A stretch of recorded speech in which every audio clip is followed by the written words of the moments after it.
Hello everyone and welcome back to another Destiny 2 video. Today we're talking about the very juicy news that we got from the final shape showcase. And there's a lot of news. A lot of it sounds really nice. And let's jump right into it. But before we do, this is your one and only spoiler disclaimer. That means if you haven't watched the showcase or any of these seasonal stuff, you should go and do that. I will leave the link in the description for the showcase so you can go watch it in its entirety before watching this video.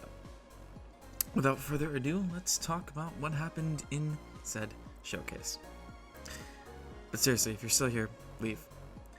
Anyways, if you watched it and you're here to talk about it with me, the inside of the Traveler is known as the Pale Heart of the Traveler, and it's essentially shaped by the Witness who's been inside for a while, therefore has been shaping it himself. Whoever's inside is essentially, the interior decorator of the Traveler. Supposedly this is only a small part of the inside of the Traveler, so it'll be really cool if somewhere down the line we get to explore more inside the Traveler, but maybe the Traveler doesn't want us doing that for some reason, right? I mean, there has to be a reason we haven't been in until, the Witness went in before us and we have to stop him. So, surely there's a reason that we haven't been in there. So there's basically these two parts of the Pale Heart. You have the Witness's monolith, which is like this eerie, unnerving kind of not the vibe place. Somewhere where you feel small, belittled, and like you're gonna die, essentially. And then you have this other part which is based off the Guardian's experiences, which is the tower, the first tower from Destiny 1. We see some parts of the Cosmodrome in there. Looks like we might have to scale the city wall to get inside the tower. That's like most of what we see there. I'm sure there'll be some other stuff that we'll be able to explore. We don't know how big this area is going to be yet, but one can assume it's as big as Bungie wants to make it. The campaign will just be the beginning of this story. Only part of it will be unlocked for the campaign, but after you complete the campaign in the final shape, more of it will unlock for you, which is great. I feel like that's something that happens throughout most expansions. So this is kind of keeping in with that mantra, or whatever you want to call it. The raid boss is confirmed to be the Witness. So we don't know who the campaign boss will be. Presumably it might just be a form of the Witness. We know that it may have many forms that it can take. So we might just defeat part of the Witness or a version of him in the campaign, or them in the campaign. And then once we hit the raid, it'll be a completely larger, maybe even stronger version of the Witness. New supers are in, and they all look fun. I have a clear favorite, and I'm a little biased because I'm a Hunter main. But first we have Warlock Radiance, which if you know from D1, essentially you just get enhanced cooldowns on your grenades, your melee, etc. And with this Radiance you get a grenade that kind of like bounces between stuff, kind of like tracking. You also get to buff your allies' solar weapons. You also get a little solar buddy that sends out a bit of solar energy to incinerate enemies, which is cool. So again, keeping in with that kind of support role for Warlocks. Cool for them. That kind of fills that niche. Not my personal favorite, but you respect it. Titans will have a void throwing axe, which is cool. Like, that concept is cool. You will also have an aspect that will allow you to turn the axe into a shield and essentially tank damage to a point where eventually you can have enough. Think of it like Black Panther had that suit where he could build up damage and then release an energy pulse. It's similar to that, where you're just tanking damage with the shield, and then eventually you're gonna have enough energy to do this big void AoE attack. And that seems really cool as well, turning your best defense into your best offense, right? Really, really cool. Arc Hunter, which is fulfilling a power fantasy, becoming the 4th Hokage. You throw this arc knife and then you teleport to it and do like this spinny attack and stuff. You also have an aspect that lets you like twirl your arc staff in the air, and it lets you amplify nearby allies. Also really cool. Arc Hunter is just essentially it's a, I don't know, a ninja. Like that's what it is. I don't know. At least this super makes it seem like that, and you're doing combos and stuff. It's lovely. It's lovely. I am here for it. It fulfills the power fantasy in every way, shape, and form. So, the equivalent of Lightfall's Quicksilver Storm is going to be Tessellation, a linear fusion rifle exotic, which allows you to match your current subclass to that damage type. So if you're on Strand, it's going to be firing Strand. If you're on Stasis, same thing, and etc., so on and so forth. There's a couple concepts in here of guns that I'm going to go over. Again, they're concepts, so I'm not really going to talk about them too much, but they're trying to put Golden Gun in a sniper, which sounds really cool. Like Izanagi's Burden, but better? I don't know. And they're also creating a Traveler Beam Trace Rifle, which seems really cool. Inspired off the Traveler Beam that we see at the beginning of Lightfall. And there's also like this mini missile shooting sidearm that looks kind of cool. Also, Dragon's Breath, the rocket launcher, will be returning. It's great, as long as it's tuned up a bit, because in D1 it was really just, it was not it at all. There's also a new type of auto rifle that is a support auto that lets you switch between damaging enemies and healing your allies. Very useful for people who like to play support roles, or who has that one friend who likes to run into danger without any regard for their life. In game, of course. So that's great. That's just great. Warlocks, you're probably going to be running those. Just kidding. Anyone can run those, whoever wants to. Again, Cade is back. If you didn't know, he's here to finish the job, to kind of, wrap everything together. Bring everything full circle, and because, listen, Zavala and Ikora have been in the dumps. Like, Zavala's in a really dark place after losing Amanda and all that jazz. And Ikora, Eris is putting herself at a huge risk this season. We'll get into that in a second. So yeah, again, she has a lot of weight on her. There's this imbalance that Cade is supposed to be fixing, because he's the brightest spot in the fire team. That's his job. So it'll be nice to see him back and kind of fulfilling that role again, being the happy-go-lucky guy that really needs someone to run the support auto rifle, because he runs in and does not care if he's gonna die.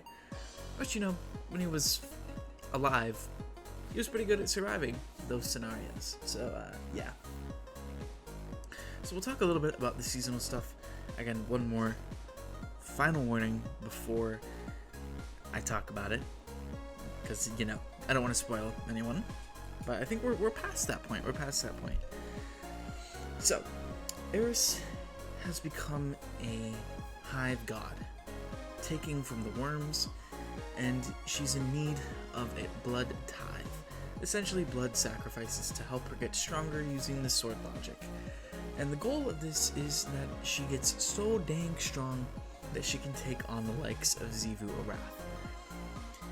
Now, this might seem confusing, but you can't kill Xivu the conventional way, because that's just going to make her stronger and unbeatable.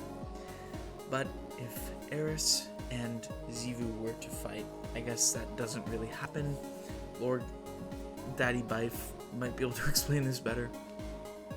But that's the path we're going down. And in order to resurrect Savathun, that's the deal. Xivu needs to go down, because Savathun doesn't want to have to deal with her herself. And Imaru was left with instructions for this exact scenario, and he is following those instructions to a T. Kudos to him, even though he's a douche. Yeah, so Season of the Witch has started. You also get this deck of whispers things, which lets you add/change your build throughout the season.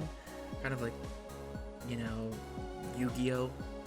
Would be like the best thing I can compare it to. Seems cool. We also get the introduction this season of the exotic rotator playlist containing Presage, Operation Seraph Shield, and Vox Obscura, all containing DMT, the Pulse Rifle, which I can't remember at the moment, and Vox Obscura. I always forget the name of that dang Pulse Rifle, and I'm looking it up right now because it's really annoying me. It is Revision 0. That's what it is. It's just like it's not bad, but it's not great. You know, it's like it's in the middle. So, but DMT has been notably good, and Dead Messenger, not bad. All 3 of those weapons will be craftable. Revision 0 already was, but the other 2 were not, so that becomes a thing. And Crota's End will also be coming back. I'm going to make a separate video on Crota's End. I will also be streaming it day 1 over on my Twitch channel. Link in the description if you want to follow over there and watch me do it. Well, I'm not racing for Worlds First, though. Just having fun with my clan. And day 1 raids are like holidays, let's be real. So the next few things I'm going to talk about here are really just quality of life things that are coming to Destiny. Most of these are really nice and have been asked for a very long time. So thanks, Bungie, for putting some of this stuff in the game. Of course, I'm still going to criticize what isn't in the game because that's what I'm here for, but I have to give credit where credit is due. This is great. So the first thing is there's going to be a fire team based power level that brings people up to the highest guardian in the fire team's level. So say your friend is 1990 and you're 1660. Your light level is going to be brought up to 1990 so that you can do the raid or the dungeon that you're playing. That way you can do it without feeling like you're a hindrance or literally being a hindrance because you're dying every 5 seconds. Great feature, right? To bring people in who either haven't played in a while or just in general people who want to play high level activities but just don't have the time to grind out the levels. Fantastic. We're also getting an in-game LFG that is very similar to like an Xbox LFG thing, which Xbox LFG is great if you, since we don't have the in-game LFG yet. At least, you know, it seems okay. You always run the risk of running into people who maybe aren't the greatest, and that's why the tag system with this in-game LFG stuff is really helpful. It'll help people kind of find their clicks and safe spaces, which is great for a game like Destiny because, man, the community can be very toxic in that regard. There's also this kind of reflection playlist or thing where you get to play old missions, including Cade's Last Stand, a Beyond Light mission, as well as a Witch Queen mission. This is free for all players, so you can get a little taste of what those expansions have.